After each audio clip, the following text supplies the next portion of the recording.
Well, hello there. Richard Tubb here, coming to you live from the Acronis CyberFit Summit 2022 in beautiful Miami Beach.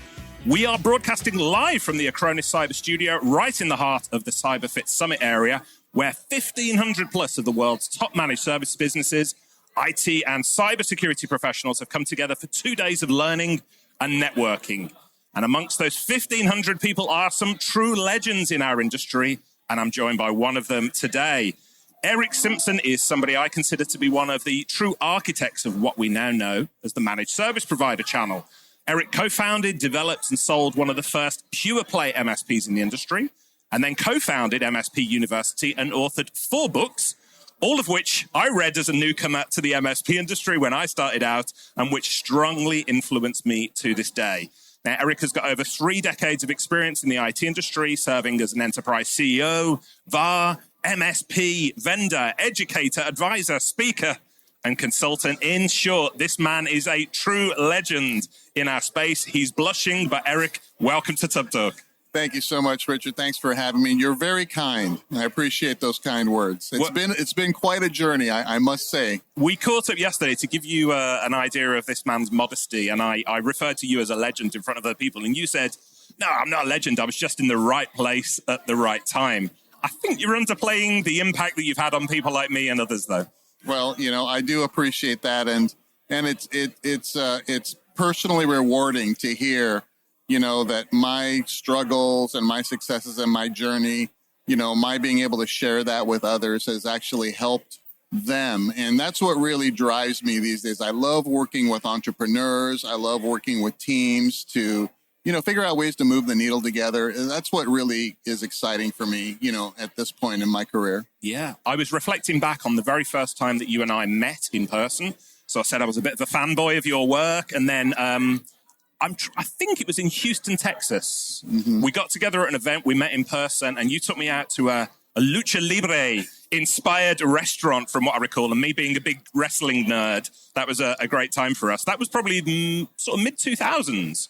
I'm going to guess. And you were running MSP University at the time. How good's my memory on that one? Yeah, no, it's pretty spot on. We ran MSP University kind of in tandem while we were still running our MSP practice, and then ultimately decided that there was so much more opportunity to help the channel and help others that we sold that practice, the MSP practice, in 2007, and then just went full on into developing MSP University. And that's where we grew a partner channel of about 30,000 IT providers, believe it or not, in quite a short period of time. And we were doing, when you met me and when we got together, that was at one of our MSP University boot camps. And those were 2 to 3 day events early on. And we would do those, it got kind of a little bit out of control. We kind of became an events company after a while, just teaching and training IT providers on, what we had learned about building an MSP practice. And we held 12 to 14 of those events a year. We were doing them internationally there. We ran those type of events for, I guess, 7 or 8 years almost. And during that whole time, we experimented with different other services for MSP. Some were successful, some less so. We tried marketing, we tried appointment setting. We did a plenty of coaching and consulting, online training, curriculum. We were early kind of in the LMS phase. Learning management systems. Yeah, learning management systems, online training. But that really, once you start doing a business like that, the event side of the business is all consuming. I mean, just the logistics of recruiting attendees every single month and then hosting and putting on these workshops and getting great speakers and others to come in, and then sponsors. It really, it was fun and exciting, but, looking back on it now, I'm glad I'm not doing any of that anymore, and instead enjoying these great events like we are here at the Acronis CyberFit Summit 2022. Yeah. Well, let's rewind a little bit. So I refer to you as one of the architects of managed services. Now, I know that makes you blush, my friend, but it's true. You were one of the first people that talked about managed services, talked about recurring revenue of that nature. So let's rewind a little bit. What were you doing before you sort of coined that term managed services? And I'll give credit to our other friends here. So Carl Palachuk, Harry Brels for yourself, but you were the pioneers. You were the people who built what we now know as managed services. So tell us the story a little bit. Where did you come from before that, and what happened? So before I decided to start my own IT practice, I basically grew up in the enterprise. I started as a level 1 technician at an enterprise organization and worked my way up through the ranks there to, CTO roles. And then, before I left for the last year and a half, I was building out call centers and service desks for this organization's Fortune 1000 clients. So we'd go in and we would build out the infrastructure, the platforms, the systems. We would hire and train the technicians, and then turn them over to the client. And that's where I really learned everything I know or I knew about project management and service desks and KPIs and metrics and looking at cost and profitability. So when I in 1997 launched an IT practice with a business partner. And that's really where I took all those experiences and applied them to our IT practice. Now, let me just be clear.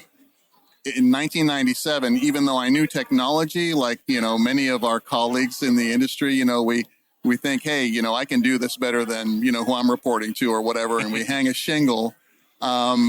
What I didn't know was how to run a business, and that was the school of hard knocks. And that's where we started looking at, okay, how do we sell? How do we price our services? And back then we were doing what most IT professionals were doing back in the day. We were selling kind of time and materials based services, break fix services, and then projects. So we were a big project professional services firm. And what led us to start, and you used the term coined the phrase. I didn't coin the phrase managed services. We didn't know what that phrase was. Yeah. Right. To be fair. So what we did was we sold flat rate IT services. Right. So adjacent. Right.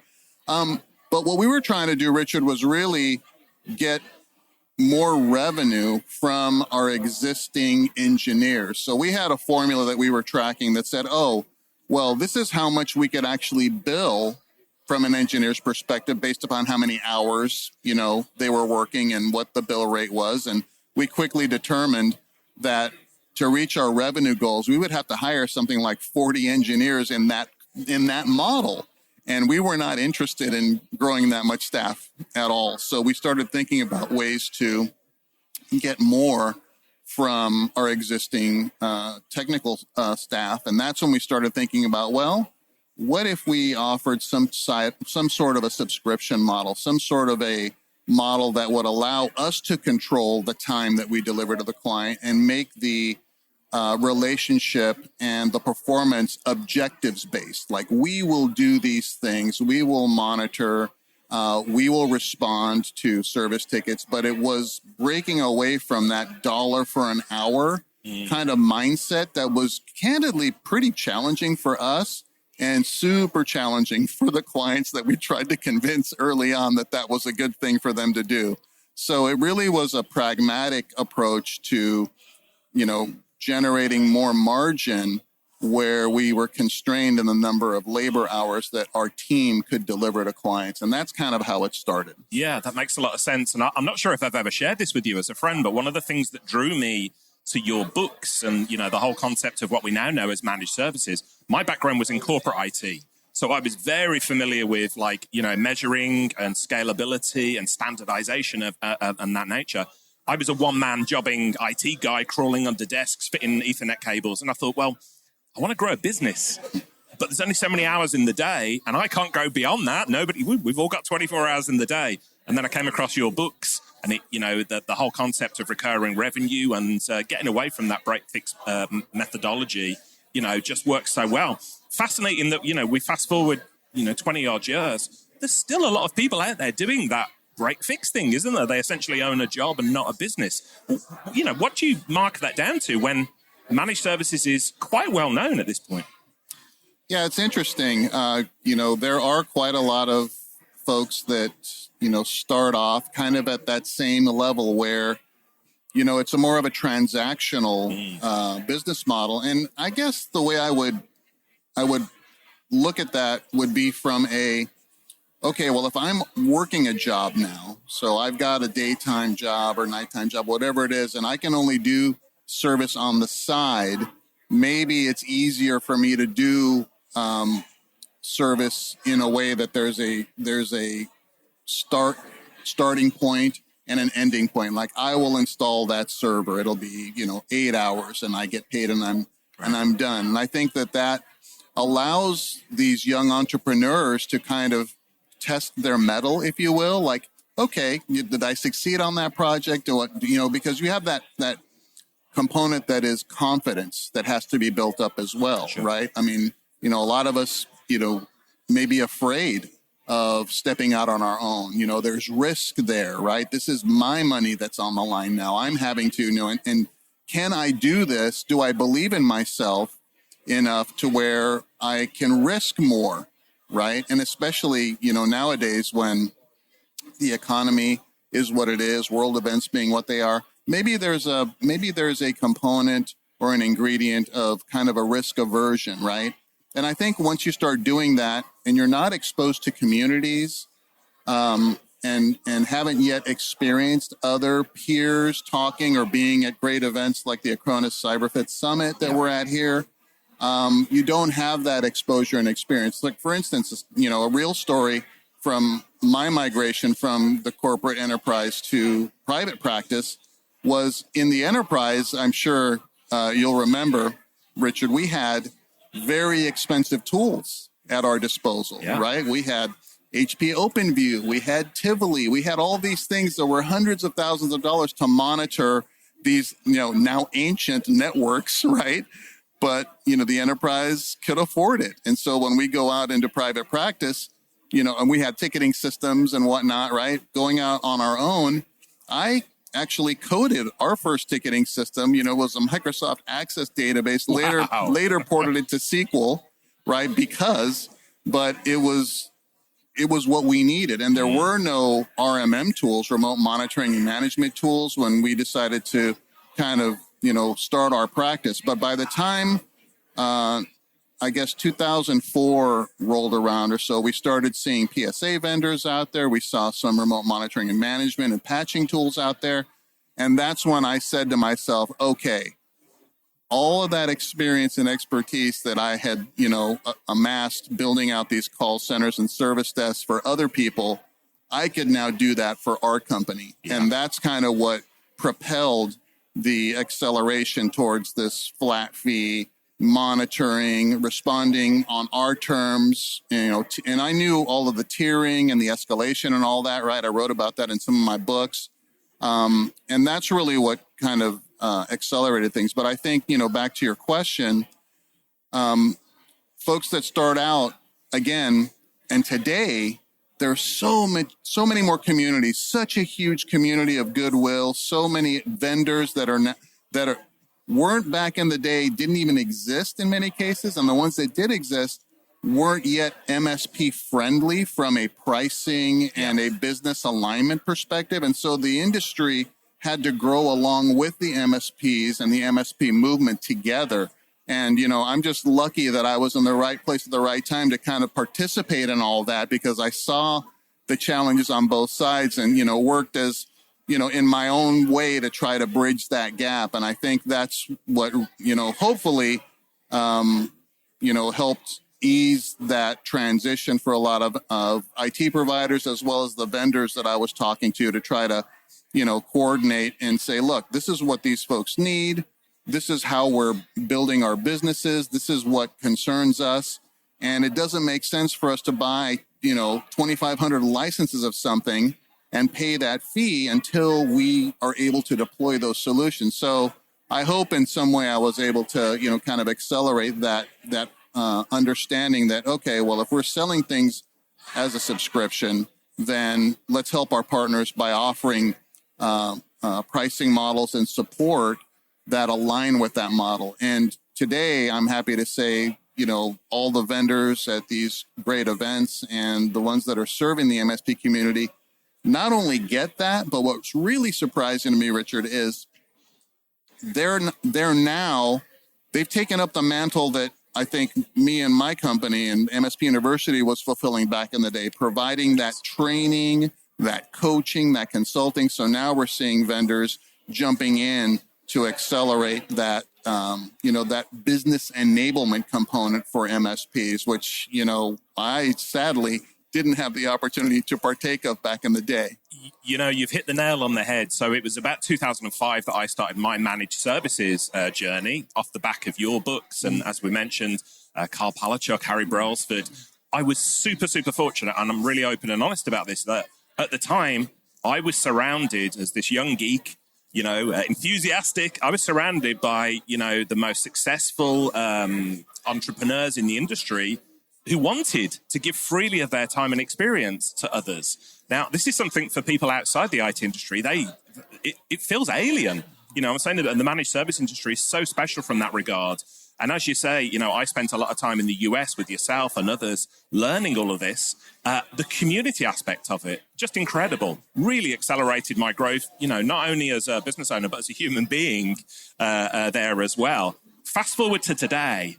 Oh man, I don't want to sound like the old man of the industry, but the kids today have got it made because there is so much out there. We're at the Acronis Cyber Fit Summit, 1,700 plus people today. Every vendor that you speak to, thanks to the influence of yourself and others, are focused on helping you to grow your business. Whereas back in the day, there was an odd book here and there from yourself and Carl. There wasn't a lot of info, so you had to go to the individuals individually. Today, man, you are overwhelmed by this cool stuff, which I guess brings me to the question, like you're seen as a channel expert, thought leader, influencer in managed services, but how do you explain to people what you do today? I don't think my wife or my kids even know what I do today, Snap, yeah. And both of my sons work for me now doing digital marketing and video production and things like that. And, we were at a dinner with some friends the other day and my older son had some friends over and they said, oh, so what does your dad do? And, just kind of stumbled, right? And I sometimes do the same thing, right? And I just say, look, just business consulting. Just leave it at that, right? Try and put a simple label on it. Business consulting, yeah. But, you touched on something a minute ago, Richard, that I think is very unique about our industry. And it is the community and it is the friendships that we built. I mean, I always say, look, we're the old dogs in the channel now, right? I mean, we're here to try to help, those that come out and seek us. And we're happy to do that. But the community is something that I've never experienced before. Though it's so welcoming and everyone is so friendly. And like you say, it's not a situation where you find in other industries where, oh, we're not going to share secrets because, that's competitive advantage and things like that. And I've never found that to be the case. I mean, in general, I mean, in the communities and the friendships that I've cultivated, including yours and others, it's just been very enriching. And I think that when you have that, it certainly helps accelerate, the rising tide, lifts all boats. And especially when the vendors and the distributors came in really, to really support the growth. I think that we saw almost a hockey stick kind of a ramp, especially the last, 5 or 6 years. Yeah. Let's talk about your books a little bit then. So you're the author of 4 best-selling books on managed services. Now, I can remember reading The Guide to a Successful Managed Service Practice, What Every SMB IT Service Provider Should Know About Managed Services, in the year it was released. So that was like 2006, right? Correct. Yeah, it's been a huge influence on me. If you were to rewrite that book today, what would you say has been the biggest change in the managed service industry, since 2006? Well, I am writing the follow-up to that book now. I suspected you might be. There you go. But it's huge, and I you're asking me to think of the biggest change. I think the biggest change, if I had to nail one thing, but I want to expand it to several others, would be the acceptance of this way of receiving services by end customers. Right. I think the biggest challenge that we had as an MSP was convincing, of course, the toughest client you'll ever have is an existing client that you've kind of treated as a VIP all these years, right? So that was the biggest challenge we had was, we talk to a client, say, hey, we're doing this new way of doing business now, and we'd like you to, pay us up front while we do all these things every month, and we'll provide you some reports and some consulting and things like that. And they'd be like, but Eric, I mean, you're the cheapest provider in town, and whenever something breaks, you guys are here so fast, right? Why would we pay you more in advance, for something that we don't really understand? And I think that, that we had, again, we didn't know when we started our business. So we were trying to provide the best service, the cheapest, the fastest, and all that. And we had painted ourselves into a corner. Right. But I think, the biggest transformational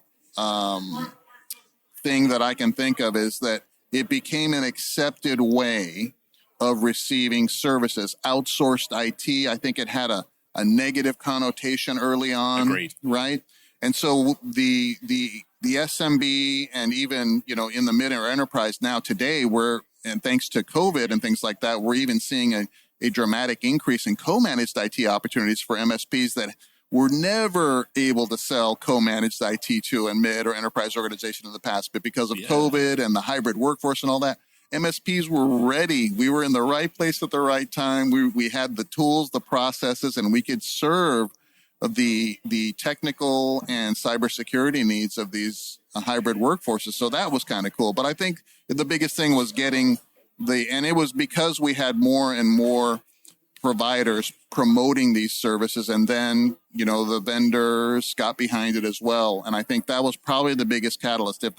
If we had still had to fight for every single managed service agreement, we probably wouldn't see the dramatic growth in, the MSP business model that we see today. So that was probably the biggest thing, I think. And then, we can talk about some other things that I think were an influence as well. Yeah, I want to touch on the co-managed IT. Now, I recorded an episode with the wonderful Vera Tucci, who's Italian IT entrepreneur, and she and her company, her MSP, absolutely nailing it in the co-managed IT space. And I'd encourage anybody listening to this, go back, listen to that episode. Vera, very, very smart and lovely lady.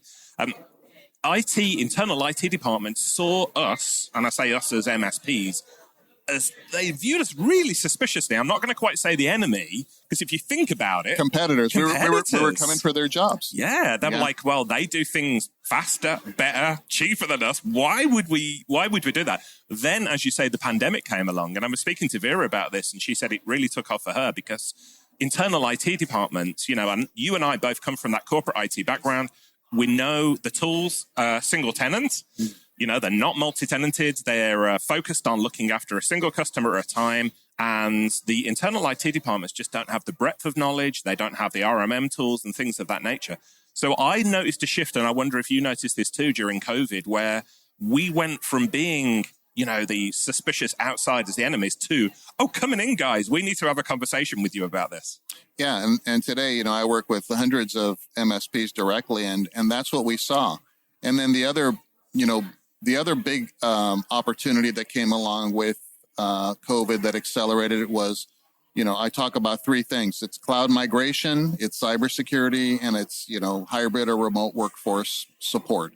And those three things kind of were the perfect storm at that time, because obviously to support remote workforces, you need the cloud and you need cybersecurity. So now I think the biggest opportunity for MSPs is building out your cybersecurity, enhanced cybersecurity portfolio, and delivering that to customers and making sure that it aligns with their cyber liability insurance policy's minimum requirements, And, I have a session today where I'm going to talk about getting every client to say yes to enhanced cybersecurity here at the Acronis CyberFit Summit. And some of the things that I talk about are, getting rid of clients that will not agree to enhance cybersecurity because the risk is so great, not only to them, but also to you as the MSP and by extension to your other clients. Because think about this, Richard. Let's say that 99% of your clients agree and say, we're going to take your cybersecurity portfolio. And I like, good, better, best. I do bundles and things like that. And I say, look, make your minimum bundle that you require every single client to take, and make that the minimum and then build from there based on what their needs are. And so let's say 99% take your advice and say, yes, strengthen our cybersecurity. We trust you. We need it. And 1% don't. Okay. So now you've got 99% of your clients paying you to sleep better at night because you're sleeping better at night because you're doing things in an automated fashion and monitoring and all that. And one client of that 1% now has a security incident. What do we feel we need to do now? As great human beings, we say, okay, let's go save them. Let's rescue them. Now, look what happens. We've not been enhancing their cybersecurity. We've not been monitoring for breaches and things like that. We have to stop serving our existing clients, go rescue this one client, and then figure out how we're going to get paid to do it. Because as you know, the cost of recovery from an incident can be catastrophic to some businesses. Yes. And because we haven't aligned our services to the minimum requirements of their cyber liability insurance policy, now the story keeps getting worse and worse, right? So they're not going to be able to file a claim against the policy because the underwriter or the insurance carrier is going to go, well, you didn't do any of these things you were supposed to do, so we're denying your claim. So it's a horrible outcome for all involved. So, I challenge MSPs to look inside themselves and say, are you, and reflect, are you willing to sacrifice your business because a client will not, do what's needed to protect their business? I mean, I always say you can't care more about a client's business than they do. Exactly. Sometimes it's tough in real life to come to terms with that. Sometimes we delay. Okay, well, we'll give them another 30 days, another 60 days. Well, we don't have that kind of time. No. And again, you've hit the nail on the head there. You can't care more about the client's network than they do. Yet many MSPs listening to this, many IT professionals will feel that way, that, well, I put advice to the client, they're just not listening. So that whole concept of essentially firing a client, whilst it sounds scary, you and I have both learned the hard way, it's necessary, isn't it? Because the reputational impact nowadays, not to mention the financial impact of the client, experiencing a breach, then turning around to you and saying, why didn't you protect us, Eric? And you're like, I've tried to. But it's absolutely crazy. So cyber protection insurance, things of that nature, is that something that you recommend to MSPs nowadays? I recommend that they should have it, and they should put their oxygen mask on first before helping others. Like, we're traveling now again, right? So we're hearing that message when we're on an airline. So consume that, make sure that you're protected, and then absolutely require your clients to have a cyber liability insurance policy, because at the end of the day, we just talked about, if something bad does happen, sometimes a client's pockets aren't deep enough to cover the remediation costs, not to mention the PR and all of the bad things that can happen. So we have to, it's like auto insurance, right? Remember the days, when I hear the objections all the time when partners say, well, my clients tell me that, nobody wants their data. Nobody's concerned because they're so small. Yeah, we're not important enough. We're not important. Yeah, but you want your data, don't you? I mean, how are you going to run payroll? How are you going to pay your bills? How are you, right? They're not thinking, right? So, it's an auto insurance policy, right? We never want to experience an automobile accident. I'm certain that most of us have been in one, but that's there in case something happens. Can you imagine having to come out of your pocket to pay for another person's vehicle and your vehicle if you're at fault? Yeah. Holy cow, right? What would people do? So it's the same kind of a concept. So, when we write our managed service agreements or managed cybersecurity agreements, remember, those statements of work are a box of services that we provide. So we're going to do these services. Now, in case there is a breach, remediation is not included in that. That is what we're doing to try to, strengthen that posture so that, we can defend against breaches. But if something does happen, I never recommend for an IT provider MSP to say, oh yeah, remediation's included. Are you kidding me? Yeah. I don't think anybody can write that check. Maybe the cyber liability insurance carrier can, and that's why we need the policy, because now we can feel confident that the strategy is when there is a breach, and we talk to the client about this in advance, and that's we set it all up. So we say, okay, let's make sure that we're aligning our services to make sure that we're meeting those minimum requirements of the policy. So in case something does happen,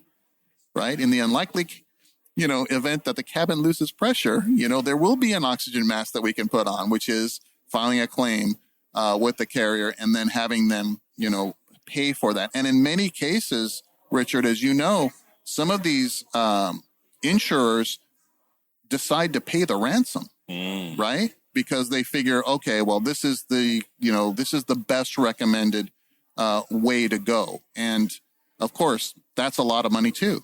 So again, we'd rather have that policy behind us, no matter what the appropriate response is, rather than rely on, a customer's bank account. Yeah. Well, let's change tact from talking about oxygen masks falling down, Eric, because I've got a flight back to the UK later this week. You're making me nervous, man. Let's talk, but on a serious subject. We're at Acronis CyberFit Summit here today. My mind has been blown by some of the tools, the platforms that are now available to MSPs to help keep their clients safe. But I remember this from back in the day of running an MSP, and I speak to lots of MSPs now who face this problem. They speak to clients about the new latest cybersecurity protection that's in place, cyber protection, and the clients turn around to them and say, sounds good, but I thought you were already doing that for us. Yeah. So it becomes difficult to have that conversation about upgrading. What advice would you give to listeners if they've ever had that conversation and people say, look, we don't want to pay for more. We thought you were doing this for us already.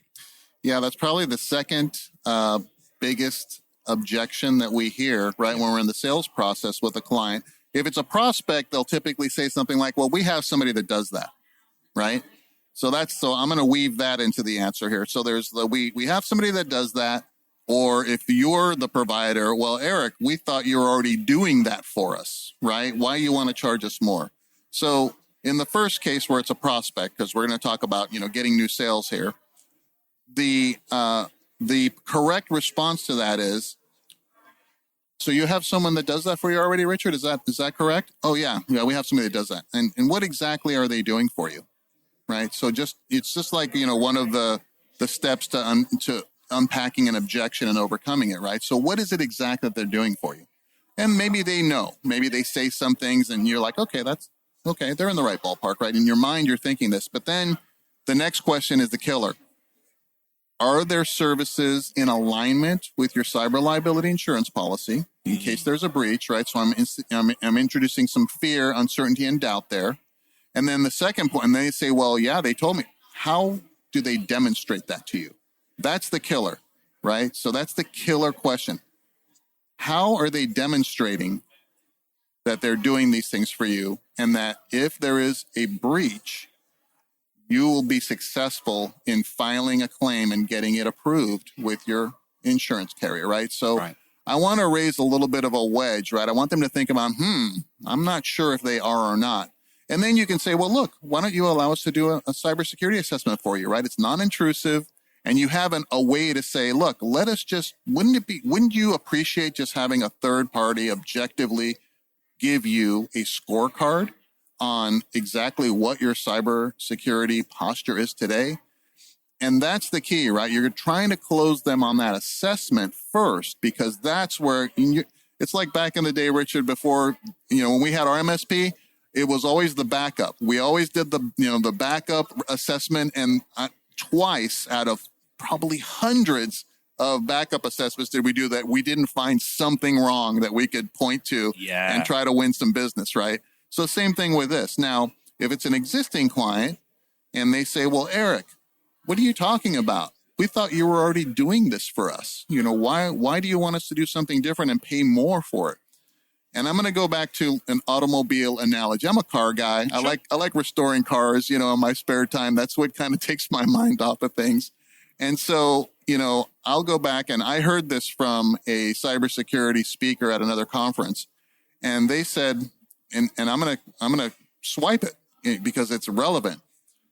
Remember the days, some of us do, you and I do, right? I don't know if a lot of other people do, but remember the days when there were cars with no seatbelts? You could buy a brand new car and there were no seatbelts in the car. Remember the days when there was no anti-lock brakes? Remember the days when there was no airbags in cars? Remember the days when there was no third brake light?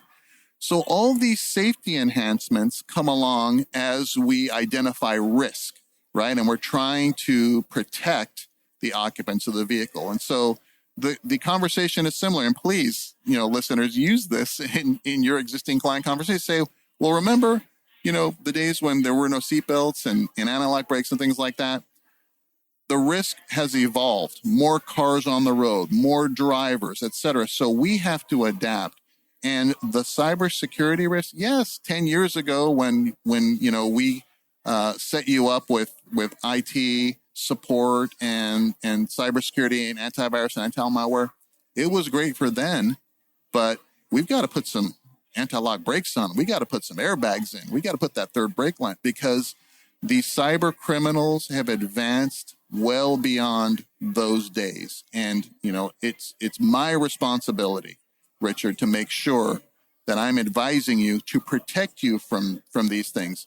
And, there's statistics out there up the wazoo. You could search, any survey, cybersecurity survey, and find these statistics. You can really scare clients with, but you got to be careful on what statistics you present to clients. I've seen some numbers that say, the average cost of recovery for a cybersecurity incident is, who knows, $1.8 million, right? Mention that to any SMB and their face is going to drop. So, right. Yeah. But of course, these are taking into account every incident, in the industry. So you've got to kind of, whittle it down and choose the statistics that make the most sense for you. But at the end of the day, what you don't want to do is price out your services so your clients can't subscribe. I know I work with tons of partners, as I mentioned, and some of them want to deliver enterprise-grade cybersecurity for a small and medium business. And the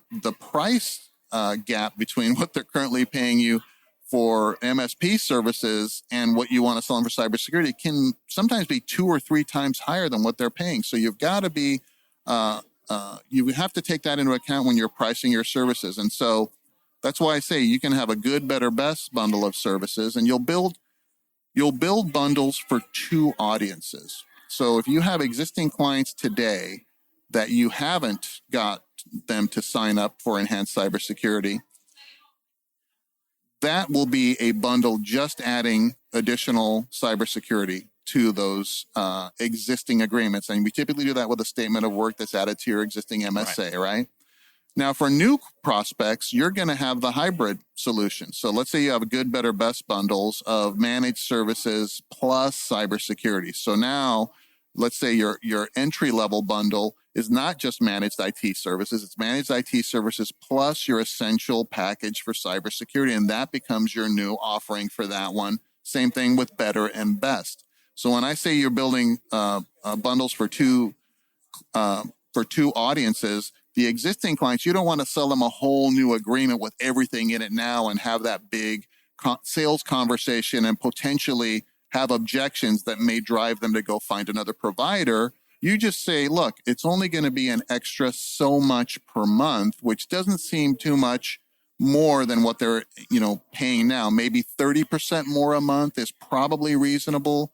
And if clients really push back on that, you really got to take a hard look at that relationship, because the first question I ask partners when we're kind of doing an assessment at the year end going into the new year, which is kind of timely for right now, is to say, look, let's look at your clients list right now and let's segment them into A, B, and C customers. You remember that from the books and the boot camps. Eric, and I'm going to give a public thanks to you here, not to go off at a tangent too much. I have used that A, B, and C bucket analogy so often when I'm on stage on this podcast. So for anybody listening to this that's heard me talk about it, you know where I got this concept from now. Yep, thank you. And so your C customers are the ones that potentially maybe your smallest revenue generating segment, right? But within your C customer base, I would say, look, you go in there and look and try to make A, B, and C out of the C customers.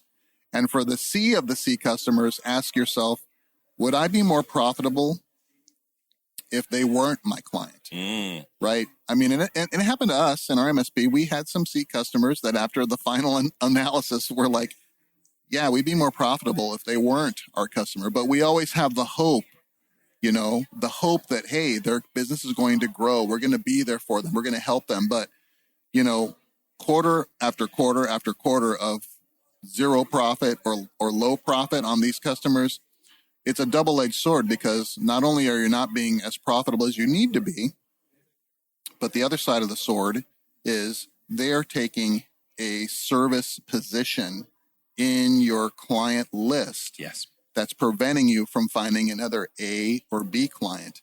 And you could serve, I argue sometimes that if you have the right A and B clients, you might be able to serve a couple of those when you're replacing a, low paying C customer, because they're consuming all of your services, right? They're paying you for enhanced cybersecurity. You're not having to react to things. We talked earlier on about firing customers and how scary that can be. And for anybody not familiar with the ABC, buckets for customers, real simple. Anybody listening to this, who are the clients who pay you on time? Who are the clients who listen to your advice, take action on it? Who are the clients who treat you with respect? Those are your A-list clients. Now, most people listening to this will have a few A-list clients, a lot of B bucket clients or B-list clients. These, they mostly listen to your advice, mostly pay on time. They're not too bad. But then the C bucket clients, let me summarize this with one quick image for you. The C bucket clients are the ones where their number comes up on the DDI at your help desk and you're like, Eric, I just want to give this up and go and run a fish and tackle store instead or something. We've all had C-list C bucket clients. To your point, though, I learned really quickly about firing those clients that, whilst giving up the revenue is scary, the amount of energy it frees up for you to then go and work with better clients who will pay you more, respect your time, just makes everything so much more fun. So, yeah. And I'll add one more comment to that. It makes your technicians and engineers so happy to see you taking action on these, because otherwise, and in this day and age, when it's so difficult to find good technicians and to hold on to them, they're looking for, any opportunity. Like you said, they're taking these calls from these noisy customers all the time that are disrespectful, that, talk bad about them to you and like, hey, your technician doesn't know what he's doing. We've all had that, right? I mean, I've fired clients because they've, cursed at one of my technicians on the phone or being mean or so we're not, having any of that. That doesn't play in our book. But again, when your technicians see that you're going through this exercise, and I recommend going through it on a yearly basis, A, B, and C, and take a look at what C customers and in our case, right, we cared about every single one of our clients, whether they're an A client or a C customer. Sure. And so, we would help find them a home with another provider, right? And certainly help with the transition and all that. But I wrote a blog post about firing clients recently. I read it. Yeah. So that we'll include that in the show notes as well. For the show. That really kind of summarizes, hey, look, it's Q4. It's time to fire some customers.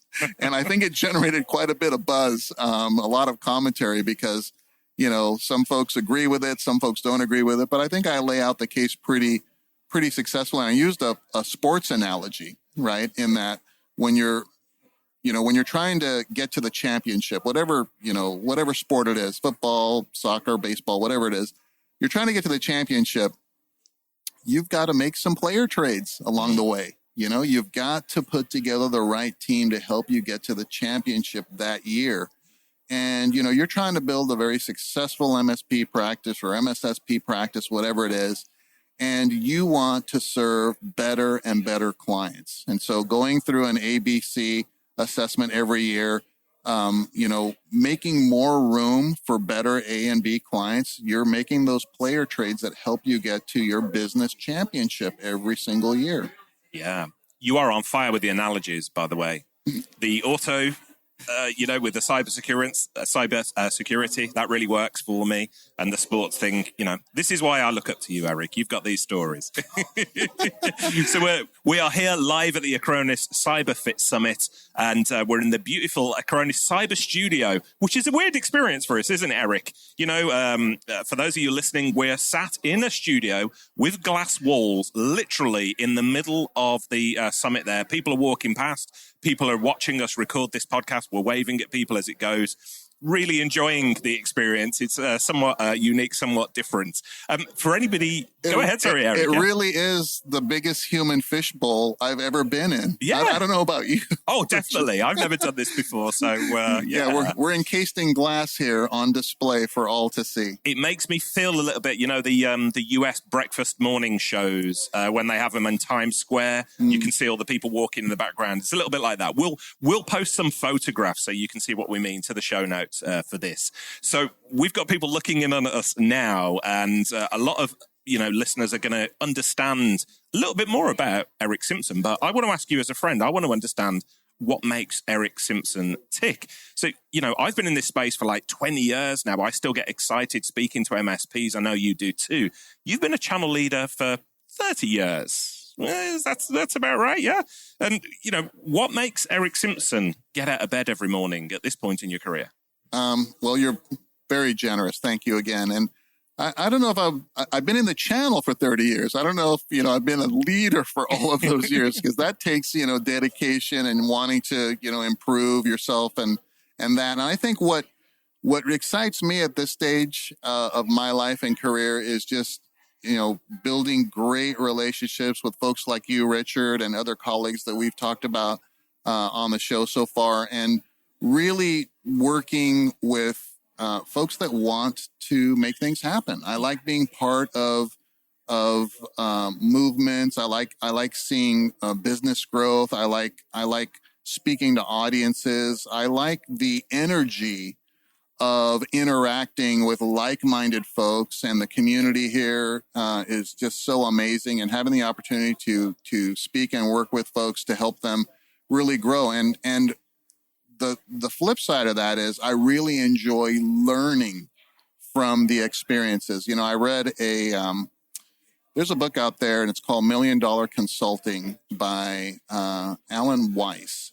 And something in that, I read that years ago, and I try to reread it, once every year, along with a couple of other books that I really enjoy. And Alan makes a really bold statement in the book, and he says, and it's all about, trying to be a better consultant to your clients and to yourself, and to understand and grow your worth, to understand your value as a consultant, and really had, kind of driven some of my thought process about, the value that I provide, and then the fees that I charge and things like that, and not feeling guilty about it. Right. Because I think a lot of us, in our early careers, we try to project what a customer might pay for services rather than really sharing and demonstrating the value that's provided to them, and then charging a commensurate rate. Because at the end, we make assumptions, don't we, over, they can't afford this, or you ask them.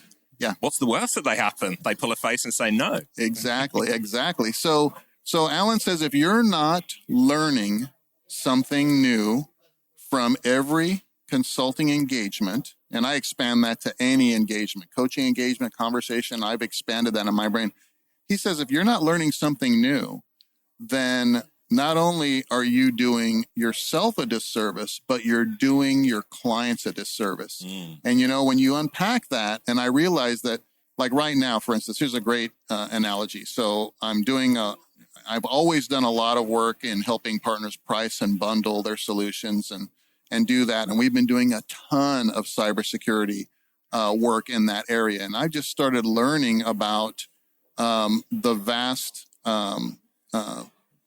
different types of services and solutions that different partners are using to solve the challenges. Acronis being a key part of that. But then to bring that information to the next client, and then understand what they're using to solve some of these challenges, and then bring that to the next client. And I'm learning about their specific vertical markets and the challenges that they're having with these markets. And that just makes me a better overall coach or consultant for clients that come, that I help afterwards. but also it builds my professional experience and expertise and confidence that I can tackle, a challenging situation with, whether that be a partner, whether it be a vendor, situation. And because of that, I've begun doing, channel program strategy and enablement and recruitment strategies with vendors as well. And it's just simply been because of that ability to say, I want to say yes to opportunities. I want to work with teams that are driven and that are excited about growth and don't see a challenge as an insurmountable problem, right? Because there's two types of people I think I've run into. I'm sure you'll agree, Richard. It's the type of people, and it's kind of like the person I used to be, and I'm going to say this tongue in cheek, the people-hating engineer. You know what I mean? I was the people-hating engineer. That means that, look, you could walk into my office and I'd be working in my monitors, whatever, my head to the screen, and you'd have a conversation with the back of my head. And then at the end of the conversation, I'd say something like, okay, just email me, and I'll take care of it, right? To evolve from that to be, someone that appreciates people. Right. And that was a big, I think, transformational journey that I went on to try to improve myself to become a better leader, a better coach, a better husband, father, friend. So now what drives me is really, instead of the technology that used to really interest me and drive me, now it's the people. Yes. Right. And understanding, everyone is a little bit different, and how to adapt your behavior to connect and communicate better with them.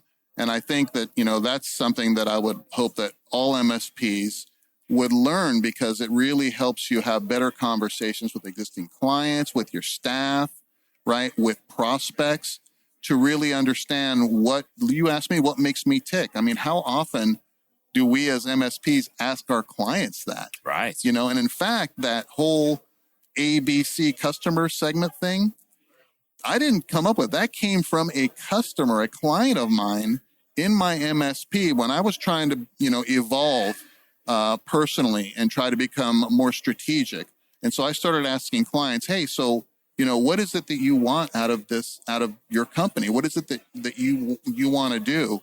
And what's your goal? And I had a client, his name was Scott, and he had an accounting firm. And I'll never forget this, because it was a life lesson that kind of I carry with me, and you're now promoting it as well, A, B, and C. He says, he said to me, and he had an accounting practice in Irvine, California, a very, pricey environment. And he said, I want to be the highest priced accounting firm in Irvine, California. And that was kind of an unexpected answer, right? For me, a novice, like, okay, I'm going to try to, show my client that I'm trying to be more strategic. And he says, well, I want to be the highest priced accounting firm in Irvine. And I went, well, how do you do that, Scott? How are you going to do that? And then he said, well, every year I segment my customers into A, B, and C, and I will sell my C client agreements to all these other accountants, and then I will raise my rates and bring in new A clients at my higher rate. Wow. Yeah. And I do that every year. And he did it. And that's when I learned that. And I went, holy cow, like, hit me in the head. That was brilliant to me. So he brought that to me. So again, I learned something there. So, I just love interacting. I love working with, leaders. I love working with teams. I love, to understand what my role is in the engagement. Am I going to be the leader in this phase of the engagement, or am I going to be a team member in the engagement? And just to execute in a way that's measurable and meaningful. Yeah. Well, do me a favor, Eric. Next time you speak to Scott, your friend there, say thank you from Richard from the UK, because I have taken that and I've used it within my own business after learning from you. So pass my thanks on to Scott. He's made me a lot of money over the years through that little tip, as have you. We're coming towards the end of our time here, but I just wanted to touch on something. You mentioned Scott and your clients being an influence on you. You've learned from them. I'm open and honest. Yourself, Harry, Brailsford, Carl Palachuk, massive influences on me. But who else influences you? Are there any people that you consider to be mentors or coaches of that nature? Yeah, that's a great question. I mean, I would name the folks that you mentioned, as well as, other folks in the channel. Amy Luby was also tip of the spear, along with Carl and I back in the day, launching services for MSPs. But I would have to say that my biggest influencer has to be my grandfather. And my grandfather on my mother's side, he was an immigrant. My mom's family is Dominican, so they're from the Dominican Republic. So my grandfather was a Dominican. He moved his family to New York, and in my youth, we actually lived in my grandmother's house in Queens, New York, and it was, there was a fully built-out basement there, and we lived downstairs. And my mom had married a U.S. citizen at that time who became my stepfather. And I remember my grandfather was an accountant. That was his trade. He had learned this, and he had gone to school for it, and he would go do his day job every single day. And I was very young then. I was probably 7, 8, 9 years old, okay? And he would come home, and he wanted to become an entrepreneur. And I would, peek my head into he had his little office set up upstairs in the house, and I'd come in, his grandson, 8, 9 years old, and I'd see him, typing on this manual typewriter with, remember carbon paper? Oh, yeah. I mean, we remember carbon paper. I don't even know if it exists anymore. I'm going to have to do diagrams for some of the younger people listening to the show, maybe. So, yeah. So he'd have carbon paper, and he's making duplicate copies, typing on this manual typewriter. And what he's doing is he's sending requests to like manufacturing companies all over the world, trying to see if they'd send him samples of their stuff, and he would be their agent in the United States. And I just remember he would get things from, all different parts of the world. And there were boxes of like kids' toys and all this stuff. And in my mind, being a young kid, I was like, oh, I want some of those toys, right? So it didn't really dawn on me until later how hard he worked. Like he'd be working late late at night every night doing this and trying to launch this this company. And I don't think he ever really made it, right? He never really made it, but he was an honorable person. He took care of his family. He cared for every single one of his family, and the way he treated friends and colleagues, I really looked up to him. So he's been an inspiration to me. And, he's no longer with us now, but I'm choking up a little bit. But whenever I think of someone that, I would like to be, have the same kind of, be known for, emulate those traits, it would be him. Very, very honorable, hardworking, entrepreneurial dream, never actually achieved it. So I'm just, I just feel blessed and lucky that I was able to experience that. I think it drove me. And, in his memory, I appreciate the success that I've had. Eric, thank you for sharing. What a wonderful story. And your grandfather sounds like an incredible human being. So what's next for Erick Simpson in the managed service space? We talked about you've been a channel leader for at least 20 years, 30 years, I'm going to say, but you'll argue the point with me on there. What's next for Erick Simpson in the MSP space? Well, big plans for 2023. I'm going to launch a couple of new websites. So far it's been one website, ericksimpson.com, and it's served kind of two audiences. It served MSPs that want to, learn how to improve their businesses, either through online training or through coaching or consulting with me. And then it's also served vendors and distributors that want, channel program strategy or sales enablement for their PAMs and BDMs internally, or enabling their channel partners that are already partners of theirs, or recruiting partners. So doing, webinars and marketing and things like that for them. Well, it's getting a little bit unwieldy. So now I'm going to, split those, and there'll be one website focused specifically for MSPs. And then one website will be more of an agency type of website to serve the needs of my vendor and distributor clients. And, hopefully we'll grow the team a little bit next year as well to help us, even deliver more services to more clients. Eric, great minds think alike, because I'm in the middle of going through that exact process with my own website Wonderful. as well. Wonderful. So there we go. You influenced me in more ways than you could possibly know. So I want to say a public thank you.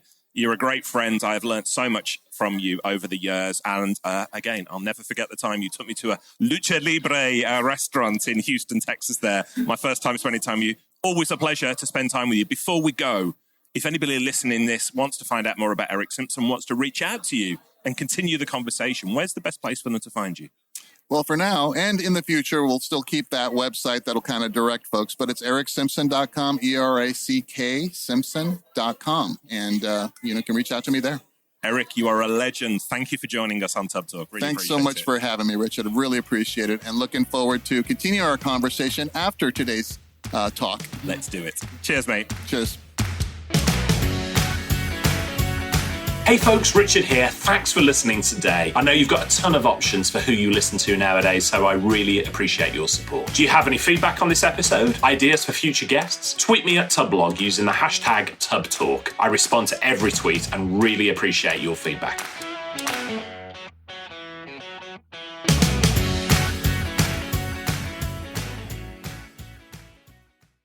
Hey team, this is Richard again. Just one more thing before you take off, and that is MSP Insights. Now, every Tuesday, I share my thoughts on the business of IT with you, the managed service community. Thousands of managed service providers already subscribe to MSP Insights. It's easy to sign up, easy to cancel. MSP Insights is basically a short email from me every Tuesday without fail with advice on growing your IT business, plus cool resources I found, discovered, or started exploring that week. It's kind of like my diary of cool things and often includes articles or books I've read, tools I've discovered, and events I think you'd be interested in, often sent to me by my friends and Tub Talk podcast guests. So if that sounds fun, a short tiny bite of MSP goodness every Tuesday, and you'd like to try it out, just go to go.tub.co/Tuesday. That's go.tub.co/Tuesday. Drop in your email and you'll get the very next one. Thanks for listening.